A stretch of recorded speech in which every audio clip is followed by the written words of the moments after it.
کیونکہ جہاں ٹیکنالوجیز سمندر کی گہرائیوں میں جا کے مچھلیوں اور دیگر آبی جانوروں پر تحقیق کر سکتی ہے، تو کیا وہ ٹیکنالوجی آج تک یہ پتہ نہیں لگا سکی کہ آخر وہ ڈوب جانے والے جہاز یا مسافر کہاں جاتے ہیں؟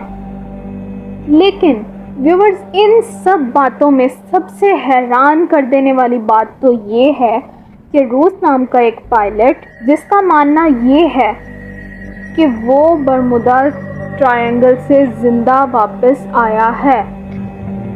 اس کی سٹوری کیا ہے، اس کی ڈیٹیلز میں آپ کو آگے بتاؤں گی۔ روس نام کا ایک پائلٹ اس چیز کی کلیریفیکیشن کر چکا ہے کہ وہ برمودا ٹرائنگل سے بچ کے واپس آیا ہے، اور اس نے واپس آنے کے بعد ایک مکمل کتاب لکھی۔ لیکن حیران کر دینے والی بات تو یہ ہے، حیرت کی بات تو یہ ہے کہ اس کتاب پہ بھی کسی انسان کو یقین نہیں ہے۔ ہر انسان کا دماغ برمودا ٹرائنگل کے بارے میں مختلف سوچتا ہے۔ کسی کو وہاں شیطان نظر آتے ہیں، کسی کو وہاں ایلین نظر آتے ہیں، کسی کو وہاں گیسز نظر آتی ہیں اور کسی کو طوفان۔ تو آخر سچائی ہے کیا؟ برمودا ٹرائنگل کے بارے میں تو تمام دنیا بھر میں بہت کچھ لکھا جا رہا ہے، اس کے بارے میں لوگوں کو خاصی معلومات ہیں، لیکن برمودا ٹرائنگل کی طرح ایک اور پراسرار اور حادثات کے مرکز جاپان کے شیطانی سمندر کے بارے میں لوگوں کو بہت کم معلومات ہیں۔ جاپان کے لوگوں کو تو اس کے بارے میں بہت اچھی طرح سے علم ہے، اور جاپانی حکومت نے سرکاری اعلان کے ذریعے لوگوں کو اس علاقے سے دور رہنے کا حکم جاری کر رکھا ہے، لیکن جاپان سے باہر کی دنیا اس کے بارے میں بہت کم جانتی ہے۔ حالانکہ برمودا ٹرائنگل کی طرح یہاں بھی بہت سے جہاز غائب ہو گئے، بہت بڑے بڑے واقعات یہاں بھی پیش آئے، لیکن یہاں کے حادثات کی تعداد برمودا ٹرائنگل میں ہونے والے حادثات سے زیادہ ہے۔ یہاں بھی اغوا ہونے والوں کی اکثریت ماہرین، کیپٹنز اور ہوابازوں کی رہی ہے۔ بلکہ زیادہ خطرناک اور زیادہ ڈرا دینے والی بات تو یہ ہے کہ جہازوں کے ساتھ ساتھ ایسی سبمرینز بھی یہاں سے غائب ہوئیں جن میں خطرناک ایٹمی مواد موجود تھا۔ ایسی خطرناک سبمرینز جن کے پاس بھی کوئی جانے سے ڈرتا ہے، جن میں اٹامک سسٹمز موجود ہیں، بہت زیادہ خطرناک اٹامک سسٹمز، وہ بھی اس شیطانی سمندر سے غائب ہو گئیں۔ لیکن دنیا اس سمندر سے زیادہ، اس سمندر کے بارے میں بہت کم جانتے ہیں۔ اس سمندر سے زیادہ تو برمودا ٹرائنگل کے بارے میں جانتے ہیں۔ اب ہم ڈیٹیل سے بات کریں گے کہ یہ شیطانی سمندر آخر کہاں واقع ہے اور اس کا ماضی کیا ہے۔ گزرتے ہوئے وقت کے ساتھ ہر انسان کے دل میں دلچسپی اور حیرت بڑھتی جاتی ہے کہ آخر حقائق ہیں کیا، وہ کون سا ایسا انسان ہے جو حقائق کو سامنے لائے گا، جو سچ کو سامنے لائے گا۔ اس وقت ہم بات کرتے ہیں شیطانی سمندر کے بارے میں۔ تو یہ شیطانی سمندر، یہ علاقہ بحر الکاہل میں جاپان اور فلپائن کے علاقے میں موجود ہے۔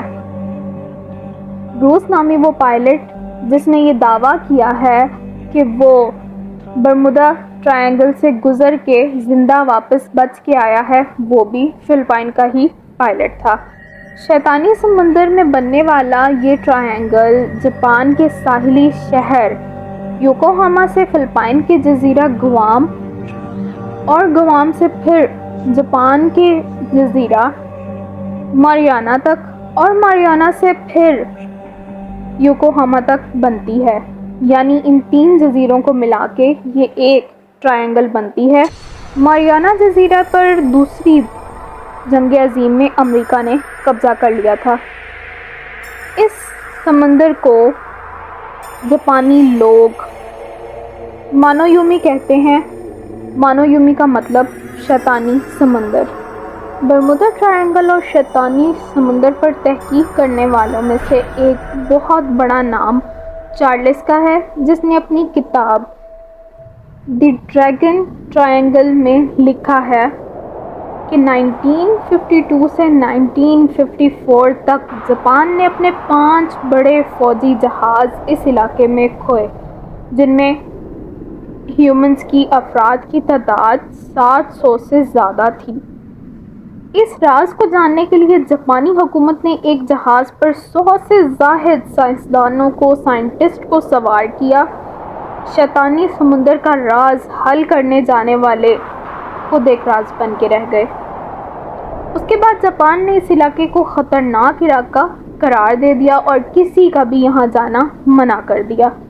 دوسری جنگ عظیم کے دوران بحری لڑائی میں جاپان کو اپنے 5 طیارے بہت بڑے جنگی جہازوں سے ہاتھ دھونا پڑا۔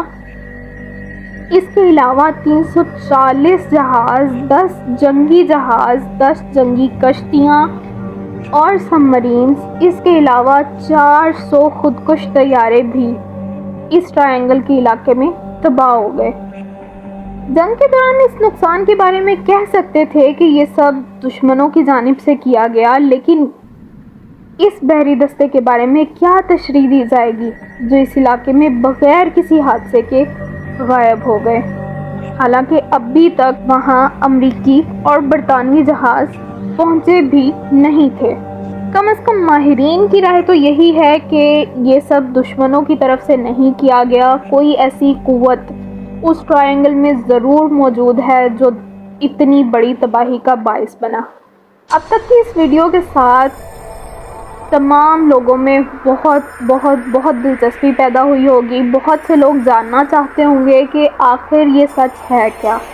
تو سچ کو جاننے کے لیے ہمارے ساتھ جڑے رہیے اور انتظار کیجیے ہماری آنے والی ویڈیو کا، جس میں ہم تمام حقائق کو کھول کے آپ کے سامنے پیش کریں گے۔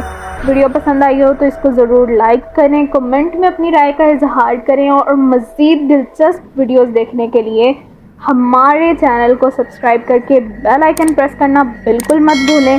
ملتے ہیں ایک اور نئی ویڈیو کے ساتھ، ایک اور انفارمیشن کے ساتھ۔ آپ سب کے کوسچنز، آپ سب کے ڈاؤٹس ضرور کلیئر کیے جائیں گے۔ تب تک کے لیے اسٹے ٹیون، خیال رکھیے اپنا، اپنے پیاروں کا۔ ویڈیو کو ضرور لائک کیجیے اور اللہ حافظ۔